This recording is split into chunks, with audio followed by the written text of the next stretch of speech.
नमस्कार, समिट टाइम्समा यहाँहरूलाई स्वागत छ। सुरु गरौँ अहिलेसम्मका प्रमुख समाचारहरूबाट। एसकेएम सरकारले विकासको नाममा कमिसन खाने काम गरिरहेको सिक्किमे नागरिक समाजको आरोप। सरकारले राज्यको सम्पत्ति निजीकरण गरिरहेको गर्यो दाबी। नामगेल इन्स्टिट्युट अफ टिबेटोलोजीमा बौद्ध साहित्यबारे क्षेत्रीय सम्मेलन सम्पन्न। राज्यपाल गंगा प्रसाद अनि मुख्यमन्त्री पीएस गोले बने सहभागी। शिक्षा मन्त्री कुङ्गा निमा लेप्चाले गरे पश्चिम सिक्किमको विभिन्न स्कुलका अतिरिक्त भवनहरूको उद्घाटन। सरकारले शिक्षालाई उच्च प्राथमिकता दिएर काम गरिरहेको मन्त्रीको भनाई।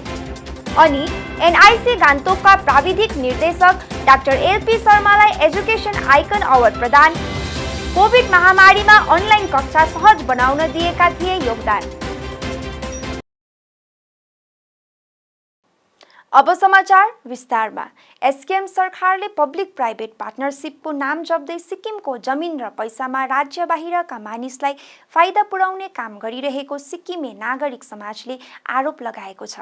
आज राजधानी गान्तोकमा आयोजित पत्रकार सम्मेलनलाई सम्बोधन गर्दै सिक्किमे नागरिक समाजका अध्यक्ष भरत बस्नेत र महासचिव तथा प्रवक्ता पासाङ शेर्पाले सिक्किम सरकारले राज्यका धरोहरलाई पीपीपी मोडलमा विकास गरेको भन्दै निजीकरण गरिरहेको आरोप लगाए।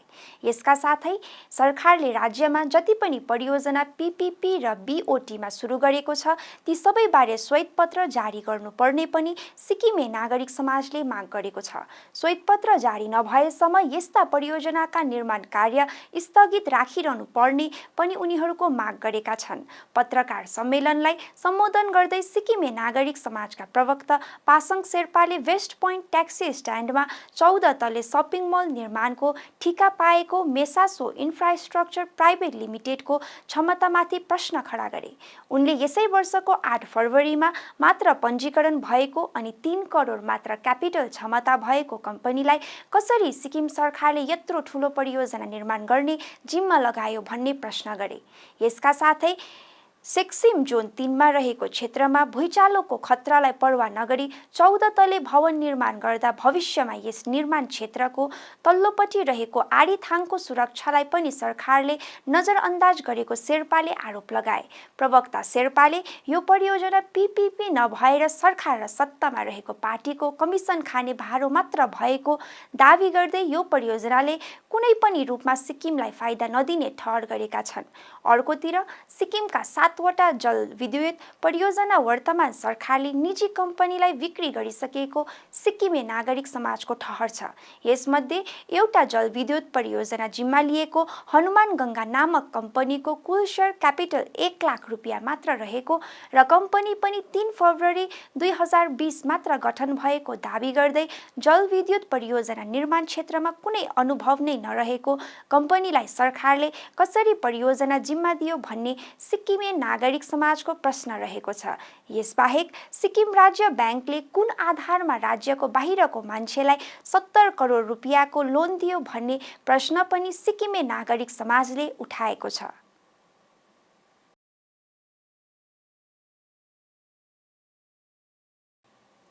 गान्तोकको देउराली स्थित नामगेल इन्स्टिट्युट अफ टिबेटोलोजीमा आज बौद्ध धर्म र साहित्यबारे क्षेत्रीय सम्मेलन सम्पन्न भयो।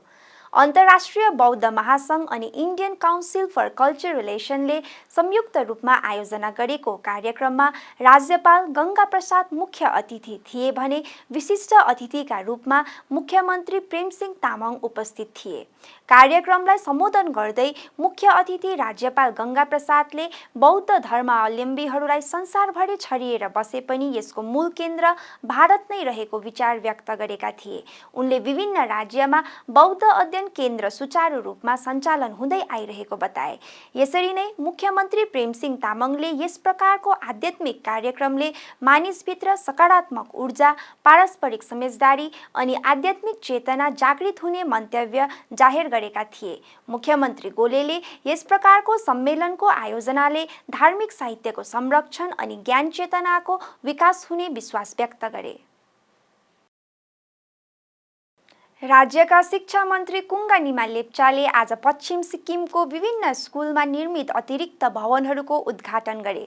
मन्त्री लेप्चाले पहिला कृपा सल्यान सरकारी उच्चतर माध्यमिक विद्यालय दरामदिन अनि थर्पु सरकारी उच्चतर माध्यमिक विद्यालयको नवनिर्मित अतिरिक्त भवनहरूको उद्घाटन गरे। दरामदिन कृपा सल्यान उच्चतर माध्यमिक स्कुलमा आयोजित छोटो कार्यक्रमपछि रहल कार्यक्रम थर्पु स्कुलको प्रेक्षागृहमा सम्पन्न भएको थियो। उक्त कार्यक्रममा शिक्षा मन्त्री कुङ्गा निमा लेप्चा लगायत मन्त्री एमएन शेर्पा, क्षेत्र विधायक आदित्य गोले, विधायक सुनिता गजमेरको विशेष उपस्थिति रहेको थियो। पूर्वाधार विकास योजना अन्तर्गत थर्पु स्कुलमा विभिन्न सुविधायुक्त नवनिर्मित 3 तले स्कुल भवनको उद्घाटन गरिएको हो। उक्त भवनमा 17वटा कोठा रहेको छ, जसको मोट लागत 4.25 करोड रहेको छ। यसरी नै दरमदिन स्कुलमा थप 8 कोठे नयाँ भवन निर्माण गरिएर आज उद्घाटन गरिएको हो। कार्यक्रममा मुख्य अतिथि कुङ्गा निमा लेप्चाले आफ्नो सम्बोधनमा वर्तमान सरकारले शिक्षाको जग्गा बलियो बनाउन सर्वोच्च प्राथमिकता दिएर काम गरिरहेको मन्तव्य प्रकट गरे। कार्यक्रममा हेमाकर्ण सञ्चर रानी मेमोरियल ट्रस्टले प्रतिवर्ष 10औं र 12औं श्रेणीमा उत्कृष्ट अङ्क प्राप्त गरेर उत्तीर्ण हुने विद्यार्थीहरूलाई प्रदान गर्ने छात्रवृत्ति पनि मुख्य अतिथि र विशिष्ट अतिथिको बाहुलीबाट प्रदान गरियो। एनआइसी गान्तोकका वरिष्ठ प्राविधिक निर्देशक डाक्टर एलपी शर्मा एजुकेसन आइकन अवार्ड 2021 द्वारा सम्मानित भएका छन्। डाक्टर शर्मालाई काइट्स क्राफ्ट प्रोडक्सन भारतले एजुकेसन आइकन अवार्ड 2021 ले सम्मानित गरेको हो। काइट्स क्राफ्ट प्रोडक्सनले शिक्षाको क्षेत्रमा योगदान पुर्याउने व्यक्तिहरूको असाधारण पहललाई मान्यता दिन यस्ता कार्यक्रम आयोजन गर्दै आएको छ। डाक्टर शर्माले 2020-21 मा कोभिड महामारीको पहिलो र दोस्रो लकडाउनको अवधिमा सिक्किमका विभिन्न स्कुलका शिक्षकहरूको वाट्सएप समूहमा सामेल भएर अनलाइन कक्षा र शिक्षक तथा विद्यार्थीहरूको बीचको अन्तर्क्रियालाई सम्भव बनाउने भर्चुअल कक्षाको उपकरण र प्रविधि सिकाउने काम गरेका थिए। उनले शिक्षकहरूलाई अनलाइन कक्षा सञ्चालन गर्न सिकाउने कार्यसितै विद्यार्थी परामर्श पाठ्यक्रम पनि बनाएर शिक्षकहरूलाई उपलब्ध गराएका थिए। शिक्षा मन्त्री कुङ्गा निमा लेप्चाले आज पश्चिम सिक्किमको दरामदिनमा निर्माणाधीन अवस्थामा रहेको स्वर्ग जाने सिरी परियोजनाको आज निरीक्षण भ्रमण गरेका छन्। मन्त्री लेप्चाको भ्रमण टोलीमा मन्त्री एमएन शेर्पा, विधायक सुनिता गजमेर, अनुसूचित जनजाति कल्याण बोर्डका अध्यक्ष पीके सुब्बा, महकुमा अधिकारी रञ्जन राई, बिडिओ वाङदी शेर्पा, स्थानीय पञ्चायत लगायत र लेप्चा जातिका प्रतिनिधिहरू सामेल थिए।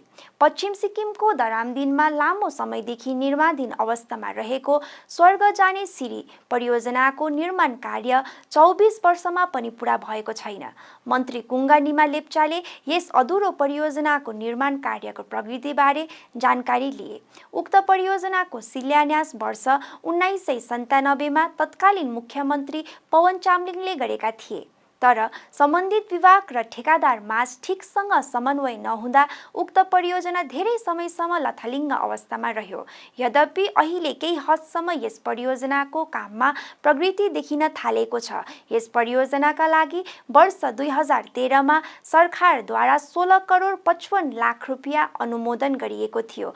पछि फेरि 2018 सालमा 20 करोड 89 लाख धनराशि अनुमोदन गरिएको थियो।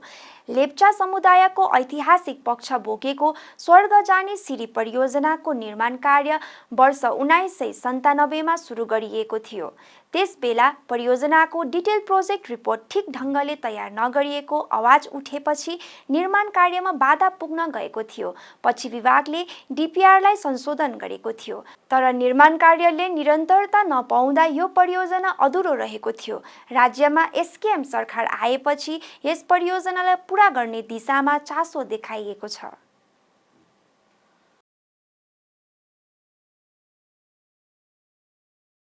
आगामी 11 नोभेम्बरको दिन सिक्किम सरकारको शिक्षा विभागसितको सहकार्यमा all Sikkim ad hoc teachers and temporary employees एसोसिएसनले पूर्व सिक्किमको रानीपुल नजिक सरमसा गार्डनमा राष्ट्रिय शिक्षा दिवस पालन गर्ने भएको छ। यस अवसरमा मुख्य अतिथिको रूपमा उपस्थिति जनाउने मुख्यमन्त्री पीएस गोलेले अस्थायी शिक्षकहरूको सन्दर्भमा एक अति नै महत्त्वपूर्ण घोषणा गर्ने, जुन घोषणा सिक्किमका अस्थायी शिक्षकहरूको निम्ति ऐतिहासिक हुने एसोसिएसनले दावी गरेको छ। एसोसिएसनको पक्षमा अध्यक्ष योगेश शर्मा र उपाध्यक्ष तथा समारोह आयोजक समितिका संयोजक राजेश दाहालले आज राजधानीमा पत्रकारहरूसित कुराकानी गर्दै यस्तो दावी गरेका हुन्। उनीहरूको भनाइ अनुसार उक्त दिनको कार्यक्रममा मुख्यमन्त्री गोलेले अस्थायी शिक्षक साथै अन्य विभागका अस्थायी कर्मचारीहरूले भोग्न परिरहेका विभिन्न समस्याहरूलाई पनि सम्बोधन गर्नेछन्। यसबारे संगठनका प्रतिनिधिहरूको गत 10 अक्टोबरको दिन मुख्यमन्त्रीसित लामो चर्चा भएको योगेश शर्माले बताए। यसैले उक्त ऐतिहासिक कार्यक्रमको साक्षी बन्न सबै अस्थायी शिक्षकहरू साथै अन्य विभागका कर्मचारीहरूलाई त्यस दिनको कार्यक्रममा उपस्थिति जनाइदिने all Sikkim ad hoc teachers and temporary employees एसोसिएसनले अनुरोध पनि गरेको छ। हवस् त, अहिलेलाई यति नै। तबसम्मका लागि बिदा चाहन्छु। नमस्कार।